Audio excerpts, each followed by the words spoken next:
Livro de Shemuel, capítulo 17. Shemuel 17. Shemuel Aleph.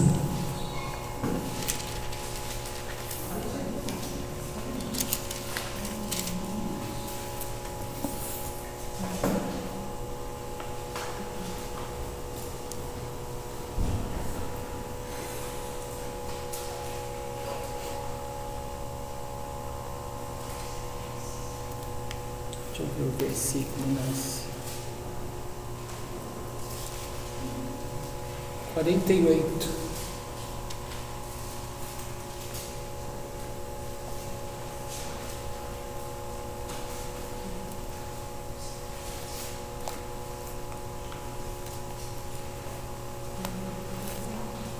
Bom,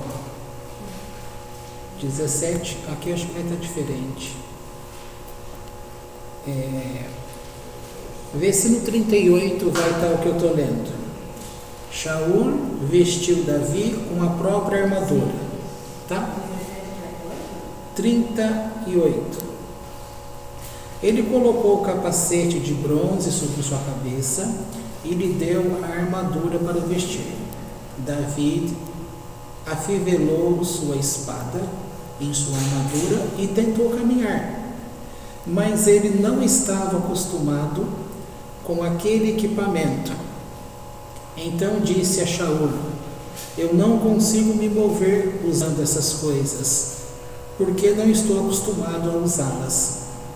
Então tirou a armadura, tomou seu cajado em sua mão, pegou 5 pedras lisas do leito de um rio e colocou-as em seu bolso de pastor de ovelhas, em sua algibeira.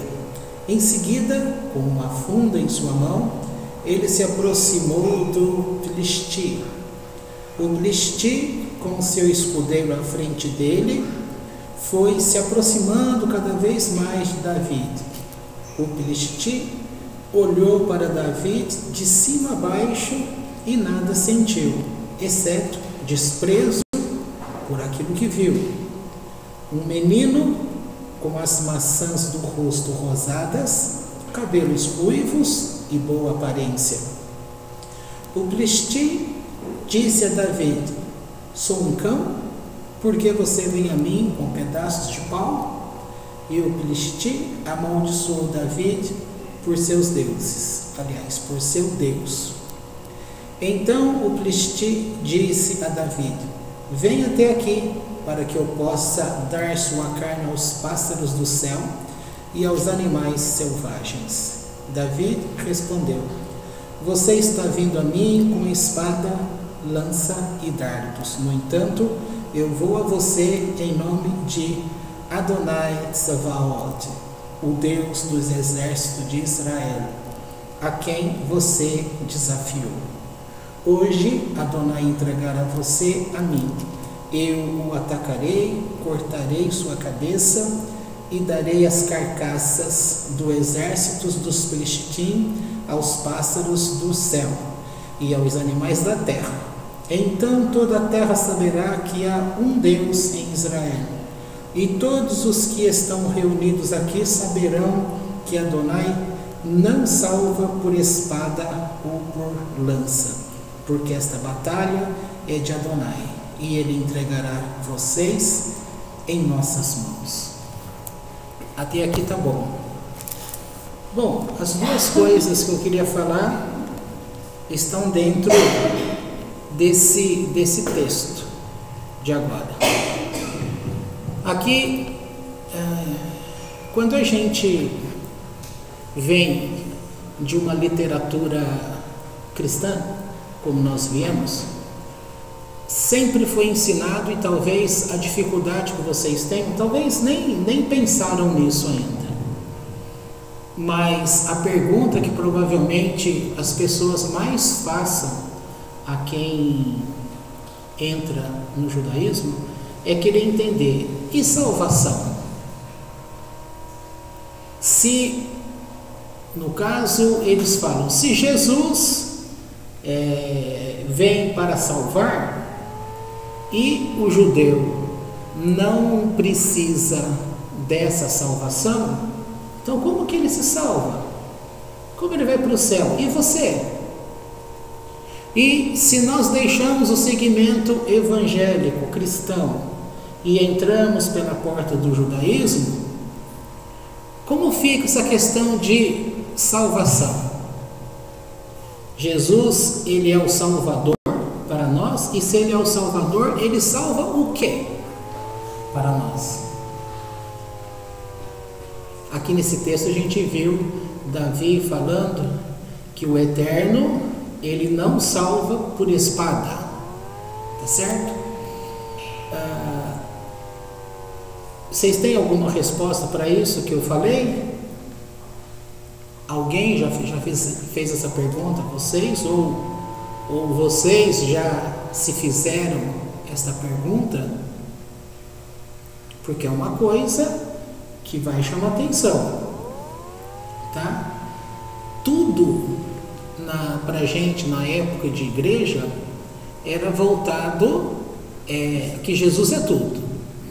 De repente, você já pergunta, de repente no judaísmo a pessoa central não é Jesus, não é Yeshua.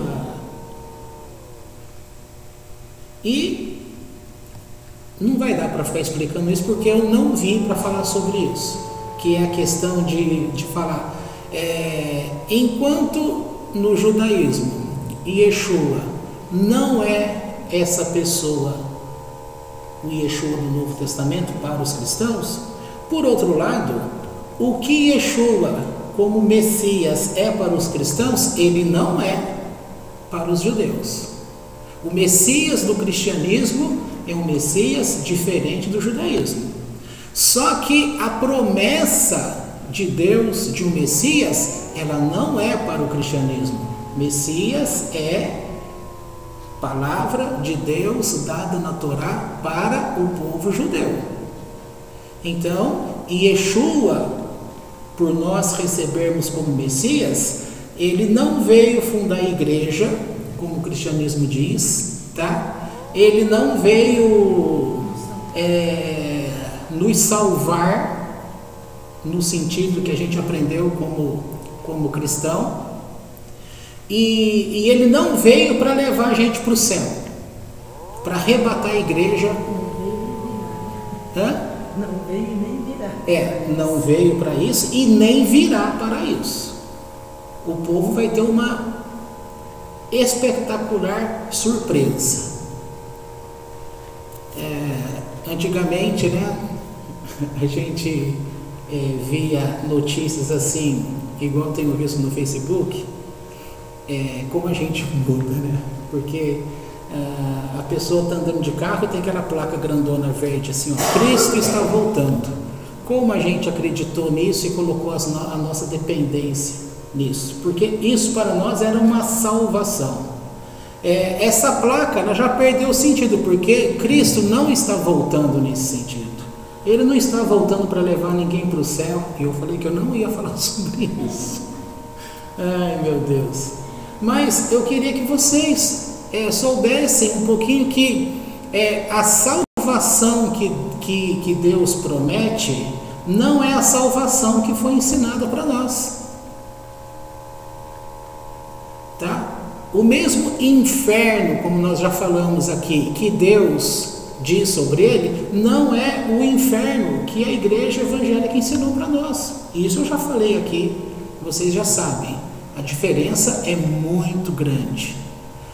Qual era a pergunta? Eu ia falar que os cristãos falam que Jesus, Yeshua, é como Salvador,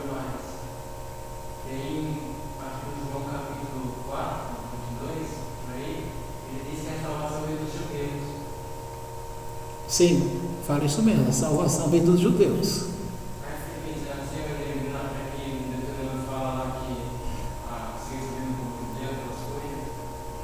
Mas a gente sabe disso, claro, mas se você perguntar para qualquer pastor aí em relação a isso, ele vai falar sim, a salvação veio dos judeus, porque Jesus nasceu do judeu, é isso, que ele só serviu o judeu, só serviu para trazer até ali, entendeu? Eles vão dizer isso. Mas eu já queria sair logo desse tema aqui, porque só para vocês compreenderem, a salvação que provavelmente você ainda vive achando que tem essa salvação, essa salvação que a gente aprendeu, ela não existe. Isso talvez, se não ficar muito bem claro na sua cabeça, a pessoa pode ter problema no sentido assim, agora, de repente tudo aquilo que eu criei não é mais, cria que eu ia para o céu arrebatado. Não tem esse arrebatamento, tá? Agora você vai falar assim, mas por que não tem? É simples. Para que vai ter arrebatamento? Para que o arrebatamento? O arrebatamento diz que Jesus vem para levar você para o céu, você vai ficar lá 7 anos, e depois você volta para reinar com ele aqui na terra 1000 anos. Então, primeira controvérsia, o Messias que Deus estabeleceu pela Torá e deixou as explicações pelos profetas, é um Messias que, vindo, ele viria a princípio de uma única vez, vocês já sabem disso. Depois ficou estabelecido por causa de méritos, que ele viria em 2 vindas. É um Messias em 2 vindas. Até aí não tem muito mistério, segredo. A primeira vinda ele cumpre como o Messias, servo sofredor. Isaías 53, sobre isso. Então ele vai cumprir a vinda de Yeshua ben Yosef, filho de José. Não o José lá, mas é como se fosse uma homenagem ao Sadik Yosef, tá? Porque foi um que sofreu, que padeceu e ele teve mérito. A segunda vinda, ele seria por causa da promessa que Deus fez a Davi, este Davi que a gente acabou de ler. E Deus prometeu a ele que não faltaria alguém que se assentasse no trono da casa de Judá. Deus cumpriu essa palavra. E prometeu a ele que o Messias viria da descendência de Davi, tá? E Yeshua, portanto, vem da descendência de Davi, da tribo de Judá.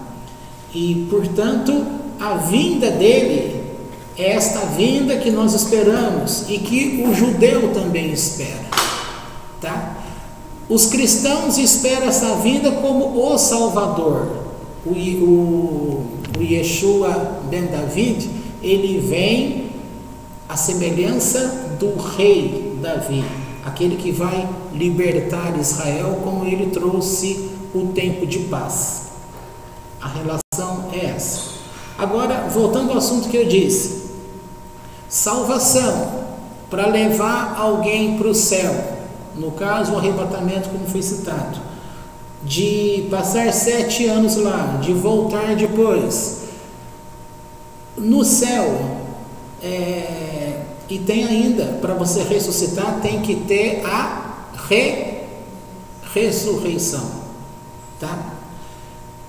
Ressurreição, você vai entender, para ficar claro, que o ressuscitar, ganhar um novo corpo, ser transformado para ir para o céu, não tem sentido, porque a alma que veio do eterno é uma alma, e esta alma, ela não morre. O tempo que nós estamos aqui na terra é a mesma alma que saiu do eterno. O que acontece quando a gente morre? Nós falamos há poucos dias sobre isso. A quebra do vínculo da parte desta alma que está ligada ao nefesh, que está ligado com a consciência do homem, cerebral, que traz vida a este corpo. Portanto, este corpo não é ele que dá vida à alma, mas é a alma que dá vida a este corpo. Entendeu? Talvez a gente vai ter que voltar e explicar isso tudo de novo para poder compreender. Porque a alma, quando ela sai deste corpo, ela não sai totalmente, fica ainda um pedacinho, tá? Outra coisa importante compreender, que a alma estando fora do corpo, ela volta a ter o seu enraizamento ligado ao eterno, como foi um dia. Portanto, a amplitude do conhecimento de Deus volta a ser muito maior do que é a extensão quando ela está confinada neste corpo físico. Por isso, quando esta alma deixa este corpo, a alma morreu? A alma precisa de ressurreição?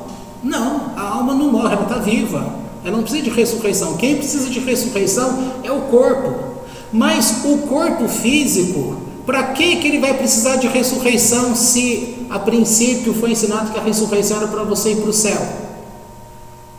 Se nós viemos como alma do céu, então quem que tem na presença de Deus, que tipo de corpo nós temos na presença de Deus? A alma vem da presença de Deus. E nós ganhamos um corpo, uma vestimenta, para ela se estabilizar aqui nesta terra. Esta alma deixando este corpo da terra, este corpo só serve para a terra, para o planeta Terra. Para voltar a ter vida espiritual com Deus, o que não vai ser preciso é deste corpo.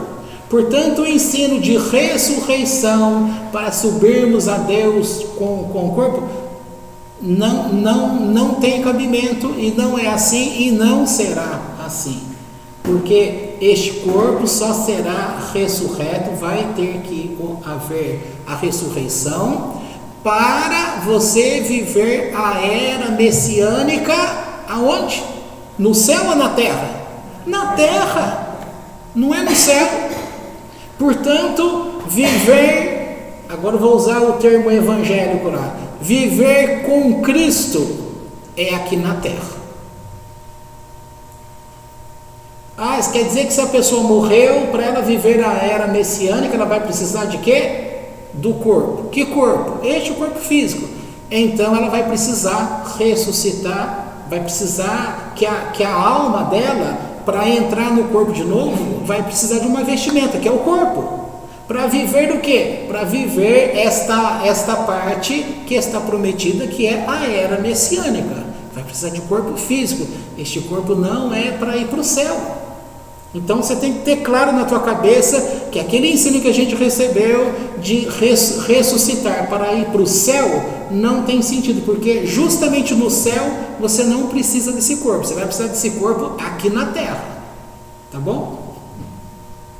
Isso aí já causou uma grande confusão. O testemunho de Jeová estava certo, né? Mas eu nunca estudei essa questão deles, então nem sei falar. O folhetim deles é sempre a terra toda bonitinha aqui, o leão junto com sim. os velhinhos, tudo isso é profecia. Aqui na terra. Sim, mas eles sempre pregam isso aí, que é aqui na terra que se vive.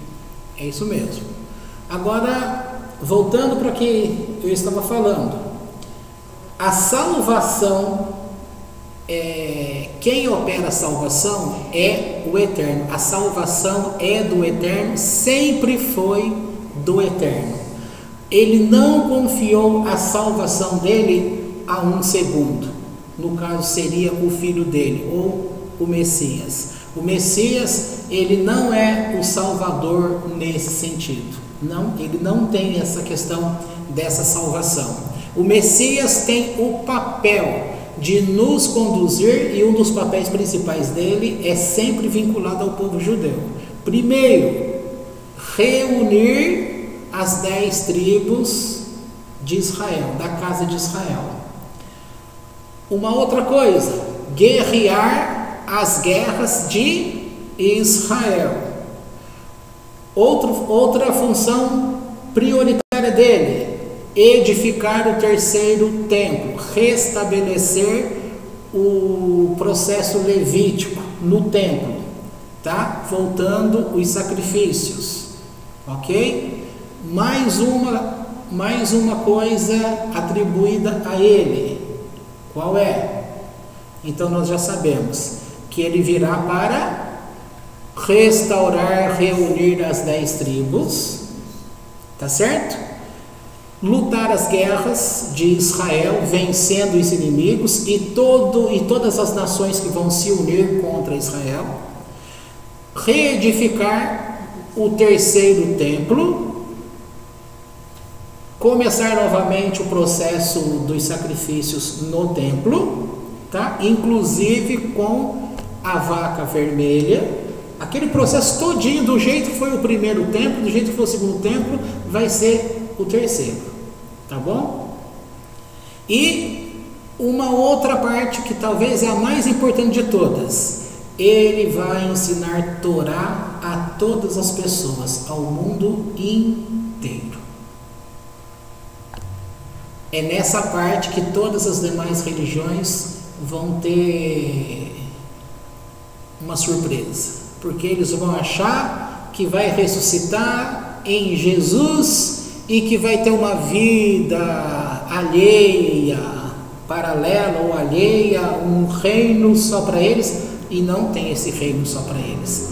Esta igreja que é a Kehilá, ela sempre existe junto, então tem que ser casa de Israel, casa de Judá e todos das demais nações que entraram a servir a Deus junto com a casa de Israel, junto com a casa de Judá, seguindo não 613 mandamentos, mas seguindo 7 mandamentos, os famosos Benei Noah, os 7 mandamentos atribuídos a Noé.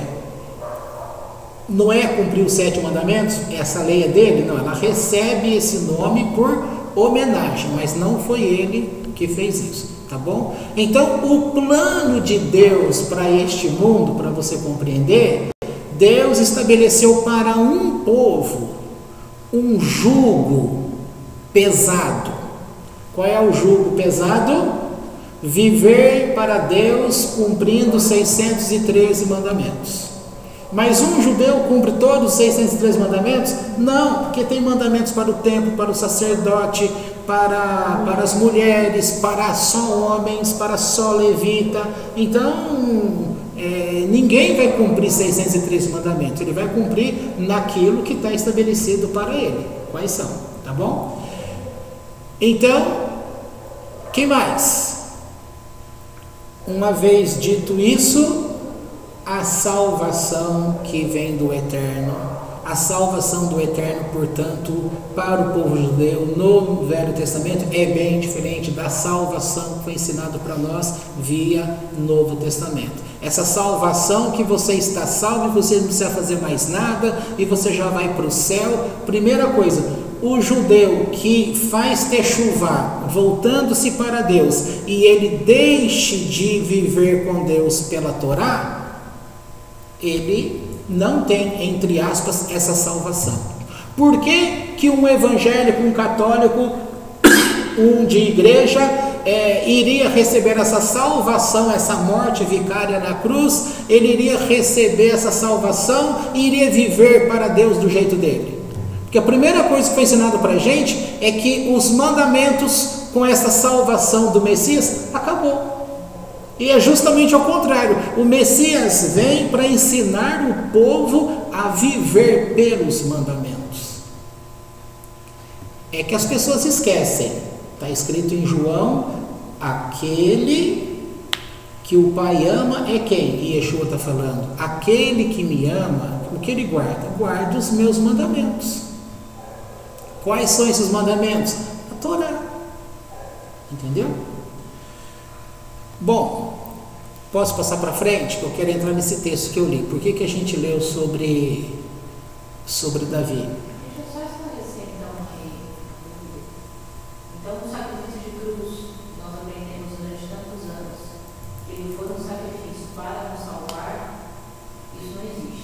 Não. A gente pode dizer que esse sacrifício de Yeshua não foi um sacrifício, na verdade, esse foi um sacrifício para Deus, para o Pai. Vou dar um exemplo. Abraão sofreu X anos na espera de um filho. Não deixou de ser um sacrifício. Por quê? Porque ele sofreu. Então o sofrimento dele foi dado a Deus e passou-se o tempo e Deus deu o filho. Moisés sofreu X anos no deserto. Por quê? Porque teve um plano, um propósito, passou-se o tempo e cumpriu-se a palavra. Então a semelhança de Yeshua. Então o sofrimento dele foi para Deus e não para salvar a humanidade, como nós aprendemos. Você está pensando na questão... Não, porque eu estou pensando no seguinte: enquanto ser criado por Deus como todos nós somos, independente de religião, todos somos uma partícula de Deus. Então, pensando nesse sentido, nós não precisamos de fato de salvação, porque nós já pertencemos a Deus. E estamos conectados a Ele.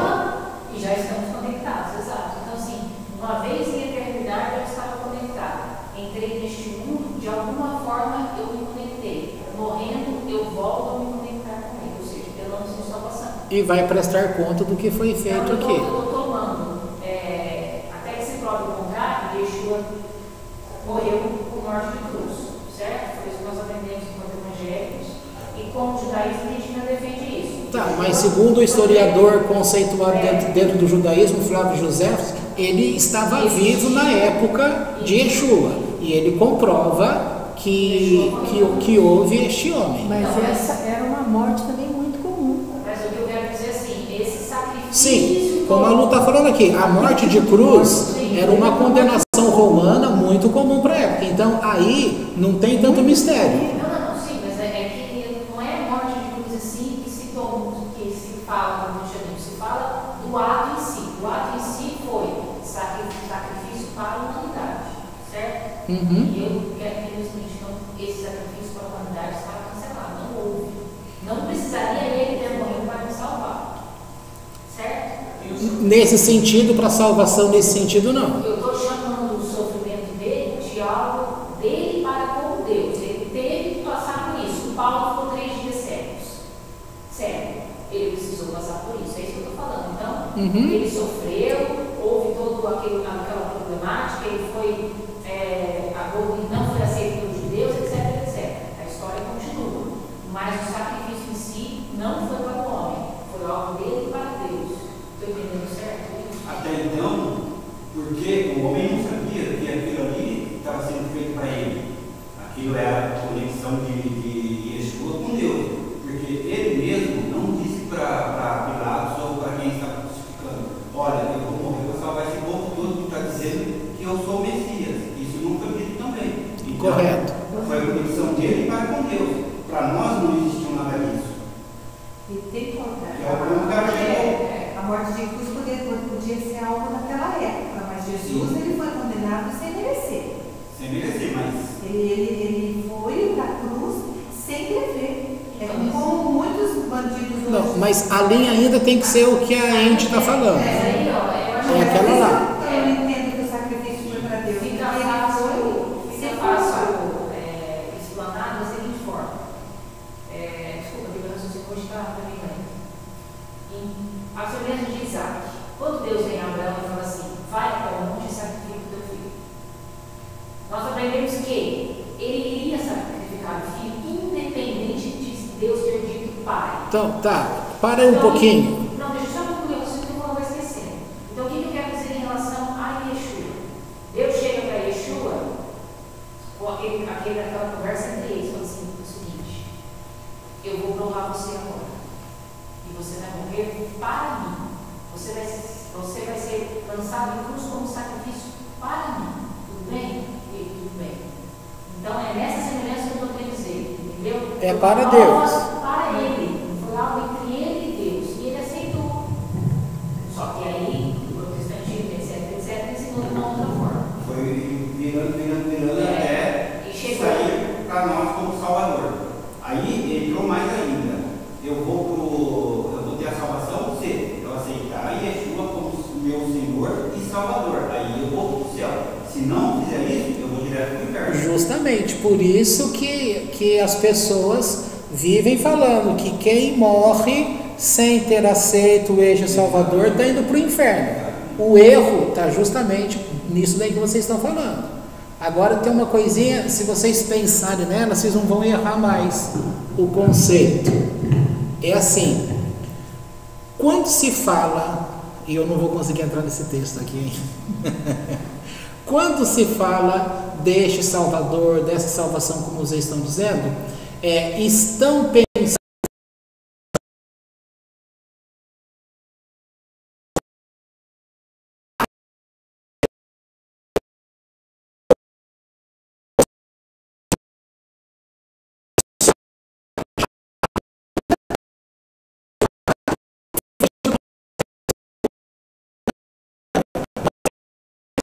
essa pessoa aqui para trás, entendeu?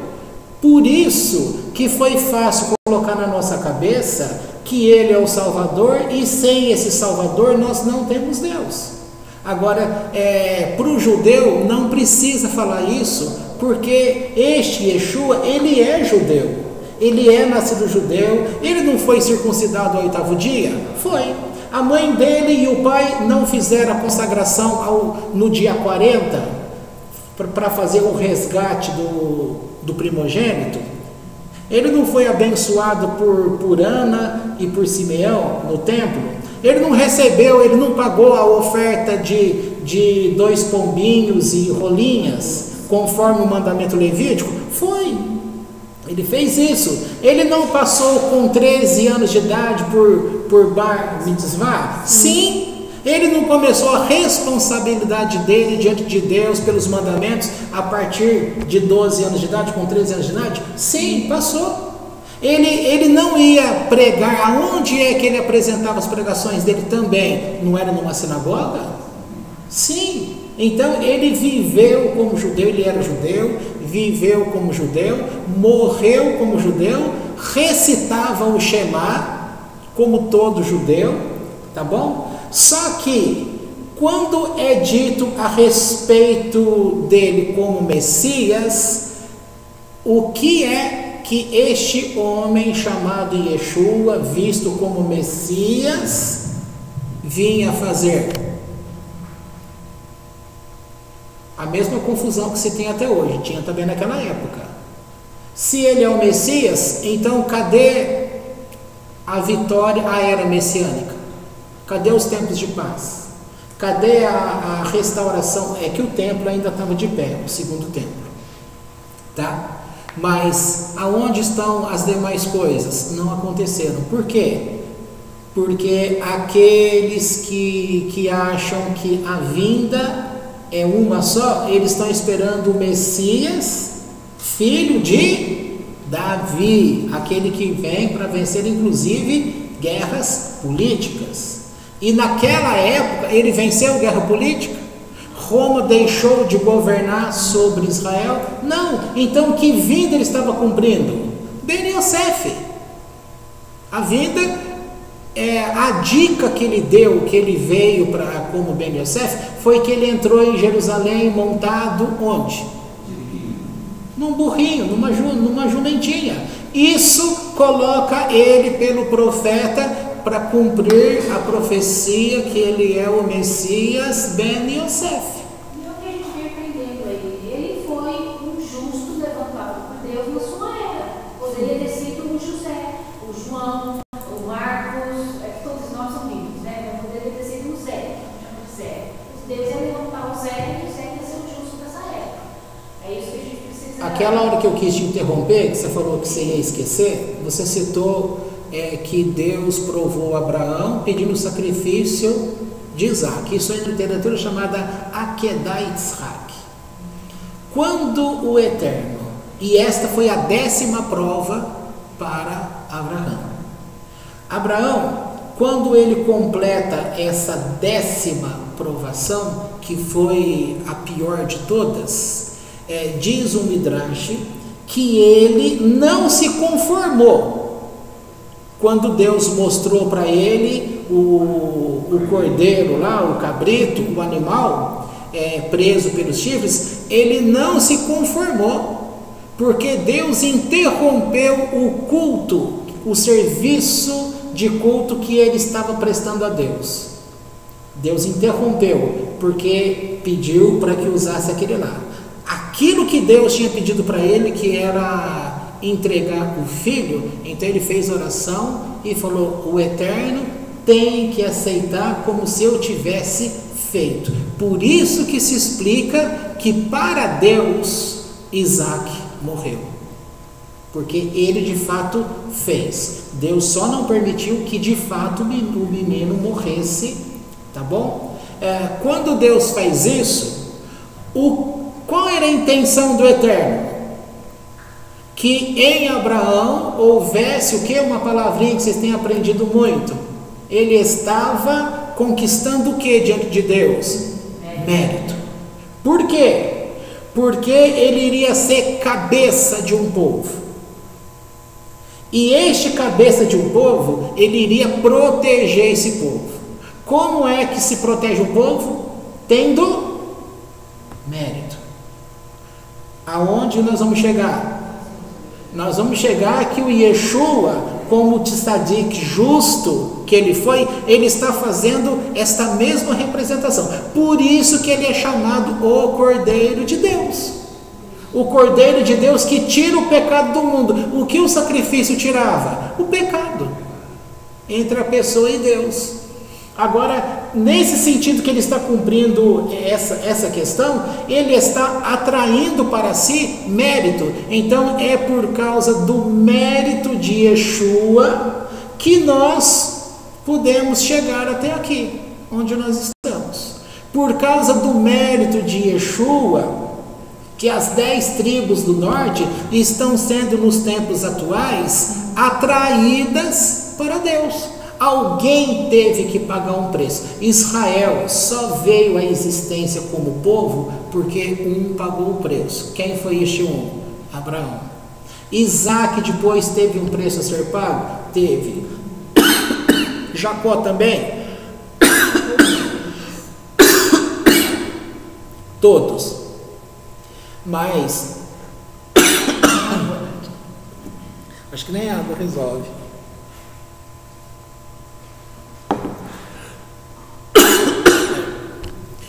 Bom, e agora? Só para complementar aí com o que o Gabriel citou sobre o versículo bíblico que a salvação vem de Deus, de fato, ela vem, mas assim, na minha concepção, ela ainda virá. Por quê? Porque nós, como outras nações, nós vamos depender de quem? Dos judeus. De fato, nós seremos salvos pelos judeus. Sim. Mas não é essa salvação de tudo de Yeshua. Não tem nada a ver. Correto. Virá pelos judeus, por quê? Porque nós vamos precisar de Israel, que vai se levantar nas demais nações para realmente nos salvar. Tem que ser salvo, sei lá, de guerras, de ataques. A gente não tem ideia da imensidão de coisas que vai acontecer. Tem uma profecia que as pessoas irão se agarrar a roupa dos judeus. E vai dizer: eu vou com você, porque está escrito. Então, mas eles usam esse versículo bíblico que a salvação vem do judeu por causa de Jesus que morreu na cruz. Então não é isso, né? 10 homens pegarão na orla do vestido de um judeu e vai dizer: eu vou com você. Na realidade, foi tudo mal interpretado, né? Foi tudo muito mal interpretado. Não, isso foi um planejamento, foi bem executado o plano, tá? Agora, como Deus sabia que essas coisas iriam acontecer, ele precisava. Vamos lembrar lá de Moisés? Quando Moisés está com Deus, ele não era o intercessor? Ele não estava sempre representando diante de Deus aquele povo, pedindo. Então, a forma justa dele viver, Deus considera aquilo justo. A mesma coisa, José, ele também pagou um preço. Deus está olhando para essa mesma questão. Por isso o Messias, ele vem lá na frente justamente para que nele também fosse estes méritos. Mas ele teria o mérito como um justo, assim como em cada geração Deus tem trazido um Messias. A igreja evangélica não sabe disso, mas os sábios explicam para a gente que, como Deus não permitiu que se conhecesse quando viria o Messias, então Deus estabeleceu que em cada geração haveria um Messias, até que o verdadeiro e definitivo iria aparecer.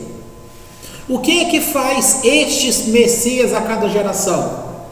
Pela vida deles, pela santidade deles, pelo conhecimento de Torá deles, eles vão ser o cabeça no meio de um povo.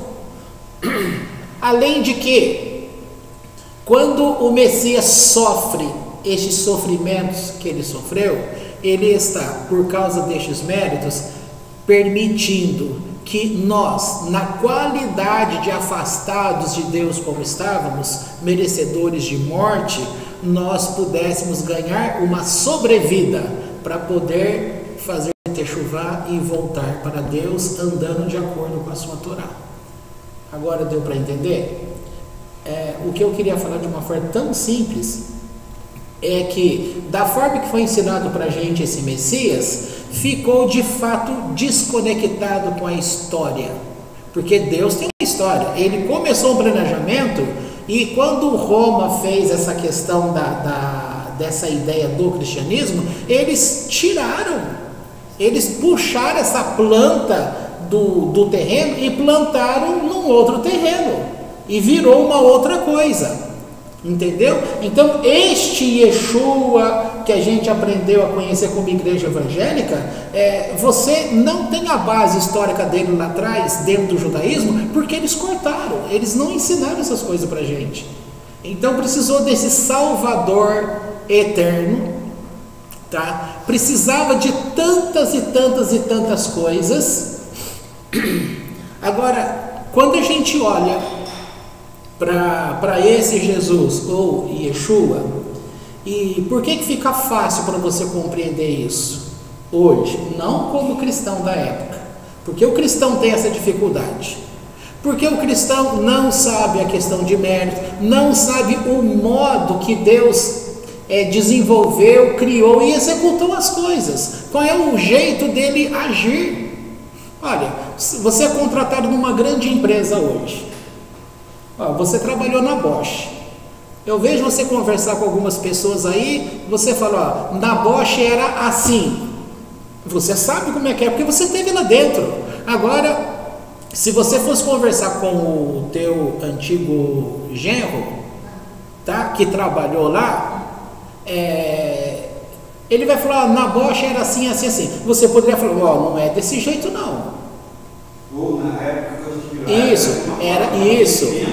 Por quê? Porque os dois estiveram lá dentro, entendeu? Agora o cristianismo, quando veio à tona nesse sentido, ele foi desconectado daquele judaísmo. Só que o Messias que foi atribuído a esse Jesus, não existe Messias fora do judaísmo. Messias é algo que Deus trouxe para o judeu. Ele é judeu e ele é voltado para Israel para desempenhar funções de Israel, tá? Uma das funções, como foi citada, é a reorganização das 10 tribos que foram espalhadas em 722. Isso é história. 722 a.C., o que aconteceu? A Assíria não devastou aquela região, não levou as 10 tribos e não espalhou. Onde estão essas 10 tribos hoje? Espalhadas.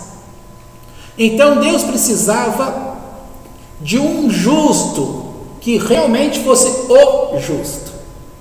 Esse é o Yeshua Ben Yosef, que cumpriu este papel, que fez esse papel de o justo, na maior expressão dessa palavra, e por ele, por este mérito, as nações ganharam o direito de ser reunidos junto com as 10 tribos que estão sendo reunidas agora. Quando a gente olha para ele e percebe, você tem a noção do todo. Você começa a aprender e sabe de onde ele veio, e para onde ele vai. É o tema que vimos semana passada no Porquê Avot. Você tem que saber de onde você veio, para onde você vai e para quem você vai prestar a conta do teu juízo. Para quem? Isso tem que ficar claro na vida de uma pessoa. Então, hoje, olhando para este Yeshua, você sabe de onde ele veio, qual foi toda essa trajetória na humanidade, quando ele apareceu lá em Belém, na Judéia, e nasceu, por que é que ele foi comparado com o Egito, porque tem a profecia do Egito chamei o meu filho, tá? Porque foi assim que Deus estabeleceu. Então fica fácil compreender essas coisas. Agora, quando foi ensinado para a gente que ele veio, que ele fundou uma igreja, além de ele fundar uma igreja, ele se tornou Deus. Inclusive no corpo dele, toda a grandiosidade de Deus veio habitar dentro de um corpo humano. Poxa, se a gente fala de um Deus tão grande, como que um Deus tão grande cabe a sua plenitude num corpo pequeno como o meu, por mais gordo que eu seja e grande que eu possa ser? Não é ao mesmo tempo falar de um Deus grande e minimizar demais? Não tem sentido. Sem causar dano nenhum, né? Pois é. E outras são informações que o próprio cristão não sabe explicar. Eu lembro muito bem na época de estudo lá no seminário que dava mão na cabeça. Hoje não dá mais porque já aprendi. Hoje você precisa de Jesus para se achegar a Deus. Você não, porque a questão não é só aceitá-lo como Salvador para você morrer e não ir para o inferno. A questão que se prega é: se você não se conecta a Ele, você não chega a Deus. Então tem uma barreira no meio do caminho. E eles não sabem explicar que na época de Abraão não existia Salvador nenhum e Abraão se conectava com Deus. Quem era o mediador de Abraão? Quem era o mediador de Moisés? Por isso que o Messias, ele é o cumprimento da Torá. E esse é o problema na igreja evangélica, porque muitos não aceitam Jesus. Por quê? Porque eles acham que eles têm que aceitar um homem primeiro para depois se chegar a Deus. E a gente está aprendendo que não é nada disso.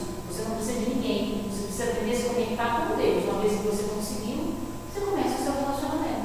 Agora no cristianismo não. Eu tenho que primeiro aceitar um homem para depois chegar a Deus.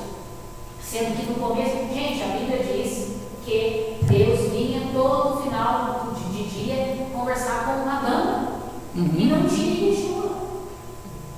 Eles tinham um relacionamento como nós temos aqui, um olhando para o outro, conversando com o outro. Então, por que Deus vai mudar a regra?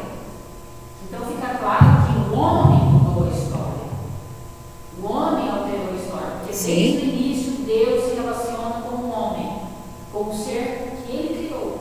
E aí vem a história do cristianismo e diz que para se relacionar com o eterno você precisa de um mediador. Correto. Agora, como foi dito pela profecia por Yeshua, ele falou, está chegando aí o príncipe deste mundo, e eu não tenho nada com ele. O príncipe deste mundo, quem é? Nós aprendemos como igreja cristã que é o anticristo, que é toda aquela história, aquela fábula que foi criada. E o que Yeshua estava falando? Quem é esse príncipe deste mundo? O Jesus. Ele, Yeshua verdadeiro, estava falando: vão criar uma história em cima do meu nome, enquanto eu estarei afastado da terra. Quem vai estar aqui vai ser um príncipe deste mundo, vai se tornar um príncipe deste mundo. Com ele eu não tenho vínculo nenhum. É este Jesus que foi criado por Roma. Toda essa filosofia, essa religiosidade, esse Salvador, esse Deus, esse mediador, todas essas coisas. Tá? Ele não fala também que vocês ouvirão notícias que eu estaria em algum lugar e, tipo assim, usando minhas palavras, não acredito que eu não estarei lá. Não é isso? Isso também tem, verdade. É isso mesmo. Gente, deixa eu só falar 5 minutinhos desse texto aqui, porque perde o ônibus hoje, irmão. Você vai gostar de ouvir esse pedacinho. Você vai gostar. Então anda logo, né? É assim, aqui está falando de Golias, né?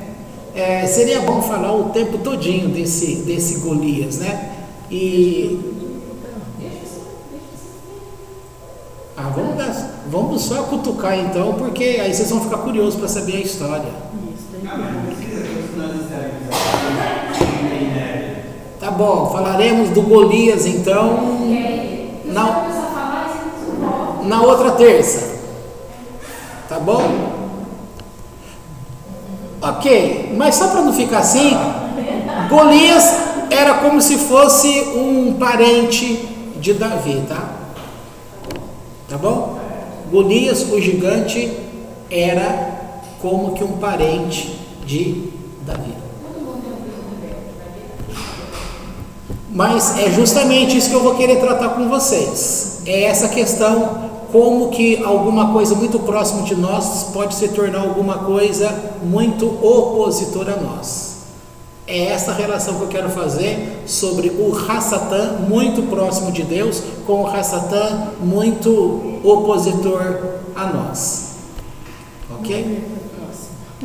Não percam os próximos capítulos, não sexta-feira, mas a próxima terça-feira. Então tá bom, podemos parar aqui, que está muito bom.